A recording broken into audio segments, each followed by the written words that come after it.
Today I want to talk about how to improve your product stickiness. I'm going to share with you about 11 tips that I recommend to increase the stickiness of your product.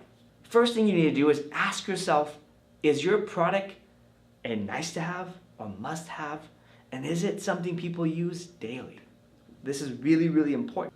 It's important because you want to make sure you build functionality so that it's more of a must-have product and it's something that you can add as a part of someone's daily routine. I use MyFitnessPal, I use iMessage every single day. I talk to my wife, I talk to my family, my friends, what have you. To remove text messaging, specifically iMessage, because that's what we use, would be incredibly difficult to do, and it would cause a lot of pain in my life. Maybe not pain, but like it would make my day harder.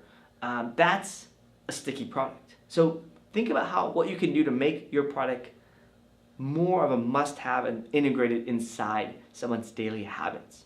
Another thing you can do is to introduce a referral or incentives to essentially get people to spread the word. So if you play Candy Crush, you're on a level you can't win, you lost your life, and boom, it's like share it to unlock this, like share it to skip this level or to get more credit so you can play, right? That's a very, very sticky thing. You really want to play, it's just right there, you just need one more shot, and all you gotta do is do this. One, that brings in more top of the funnel, but it gets you more and more committed. Because every time you want it more and more and more.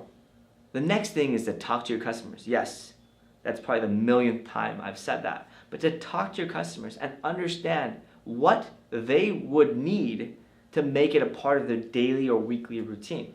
So what is it that you need to add? Not to say that you're going to add all those things, but first and foremost, you want to understand what your customers would want to make it part of their daily routine. I'll give you an example. At Mailshake, we did this exercise and we talked to customers and they're like, well, I was like, how would you use this? What would it take for you to use this every day, every week, or an ongoing basis? They're like, well, and I asked them, like, what do you use on an ongoing basis? I'm like, and the answers I got was like, well, we use our CRM every day. This is how in our emails every day, we go into our inbox and we're responding to leads, or going to, responding to sales inquiries, get on the phone with them, scheduling meetings, all this stuff. They go into CRM to track all the conversations that happen. Well, turns out what they're telling me essentially is that better integrations with their CRM, or maybe even functionality that can replace their CRM, could be things that we can build, right?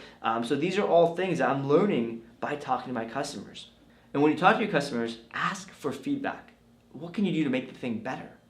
Conduct NPS surveys, right? This is a system you can use on an ongoing basis to get this information without having to proactively reach out. This is just a system that's constantly just putting feedback in your inbox. And you're gonna, the folks that respond are going to tell you what they love about your product and features they want in your product. All you have to do is listen.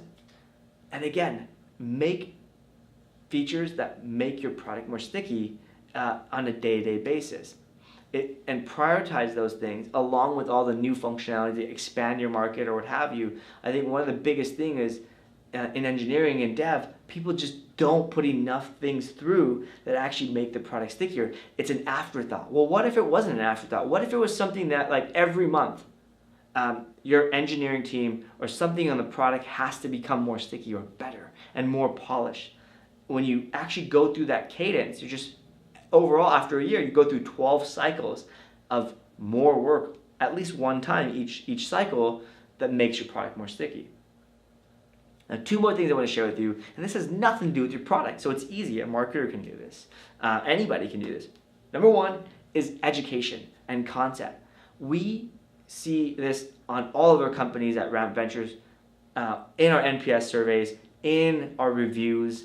They love our product. Well, they like our product, but they love our content.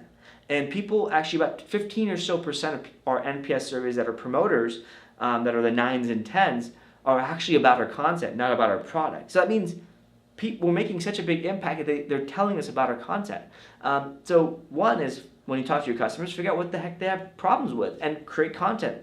I create content all the time based off my customers' problems.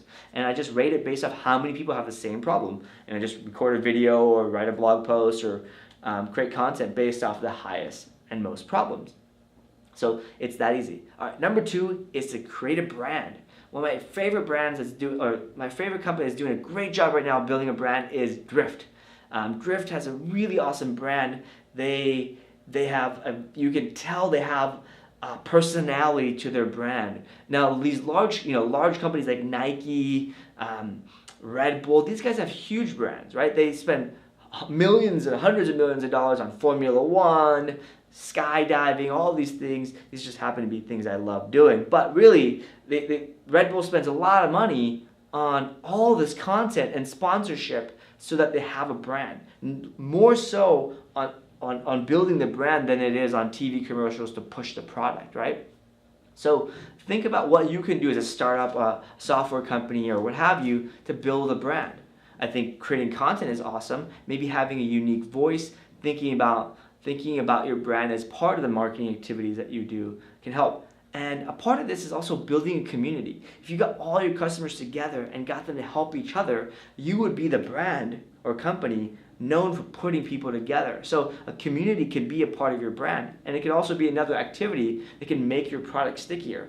A great example of this is MyFitnessPal or Lose It. Both of those are really awesome weight loss and kind of fitness tracking apps. But it's not just the fact that you can log your freaking meals that you eat or log your exercise. It's the fact that you can log your exercise and then you can get thumbs up, you can get comments. You're like, what do I eat? You can ask questions on the forum. They have helpful content in the app that helps you come up with better ideas or new ideas of what to eat, right? So it's this community, right? Like, any idiot can log in food. It's not that hard, right? But like, you need to be motivated to want to log your food. You need to be incentivized. You need to be inspired. You need that kind of constant nudge to go back to the app so that you then log your food. So that's what I mean by making it sticky. Creating a brand, making it a part of the habit. So if you have any questions, leave a comment below because you should make your product sticky. I want to make sure I help you do that.